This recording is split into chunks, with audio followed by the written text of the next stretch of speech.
laisse tout. C'est beau. Donc, encore une fois, j'ai retiré le diachylon sur la cuisse pour avoir une meilleure aisance. Et là, j'ai apporté mon NaCl. J'ai des tampons d'alcool supplémentaires si jamais il y a une contamination.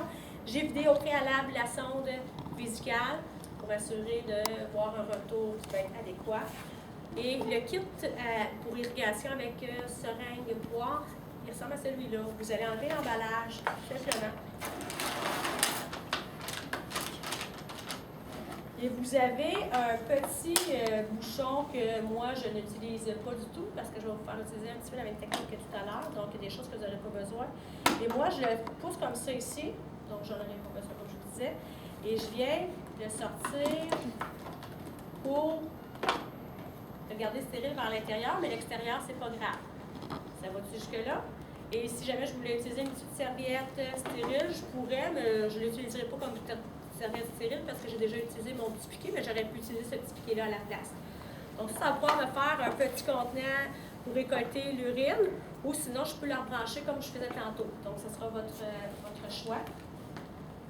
Je vais regarder mon NaCl, je m'assure que le NaCl n'est pas expiré, donc que la date d'expiration n'est pas périmée et que ça fait moins de 24 heures. Donc, ça fait moins de 24 heures et là, on m'a prescrit de faire une irrigation vésicale hydrotoclase, donc je me mets du liquide en conséquence. Et ça fonctionne un petit peu comme quand vous arrosez votre dinde, ceux qui ont arrosé le dinde. Donc, on vient comprimer et le liquide va monter dans la poire, OK? Et si je ne veux pas que ça fasse ça, quand je vais le sortir tantôt, il va falloir que je le revire de bord. OK? Donc, je vous montrerai ça en temps et lieu. Donc, je prends les tampons d'alcool. Et encore une fois, je viens désabouter et je viens désinfecter. Donc, moi, je n'ai pas vraiment besoin du bol collecteur, mais si vous l'utilisez, vous pouvez toujours l'utiliser. Donc, j'utilise la technique, je viens vraiment désinfecter. J'utilise encore mes deux mains, donc ça prend une petite aisance, mais je pense être capable. Si jamais il y a de l'urine, vous pourriez toujours la laisser comme ça aussi, donc c'est à votre goût. Je remplis vraiment ma seringue et au préalable, c'est important de savoir combien de millilitres j'avais. J'ai vraiment une graduation. Donc là, j'avais 250, donc savoir combien j'ai instillé. Je regarderai combien de liquide il resterait, je ferai une soustraction. OK?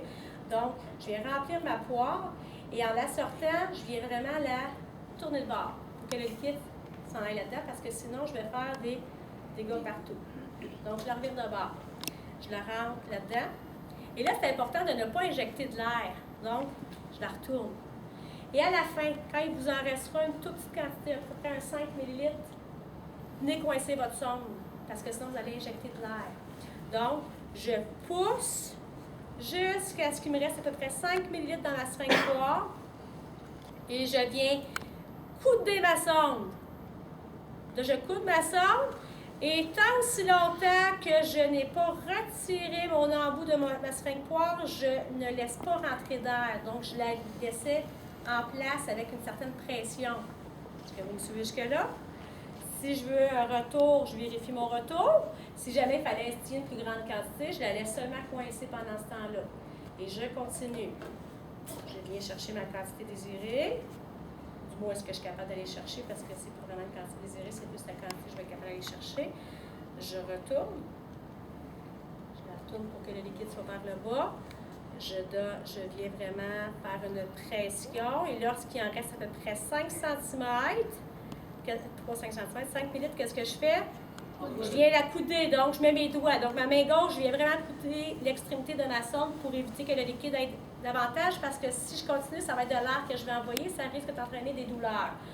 Et je maintiens la pression sur ma poire, je le retire doucement maintenant ma pression pour que ma sonde soit coudée et je retire et je pourrais regarder mon retour. Et je continue ainsi.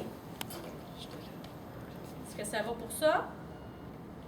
Quand je suis ici, je le tourne de bord pour qu'il aille dans ma poire. Je l'instille. Je fais une pression sur ma poire. Quand il en reste très très peu, je viens couder et je viens retirer tout doucement et je regarde le retour. J'ai terminé. Qu'est-ce que je fais? Je rebranche pour que ça reste stérile. Je ramasse tout mon matériel et je viens à nouveau mettre un diachylon sur la cuisse pour fixer la sonde et je regarde les retours, la quantité que j'ai estimée d'un ACL et qu'est-ce qu'il y a eu comme retour, la qualité du retour. Est-ce que ça va jusque-là? Merci.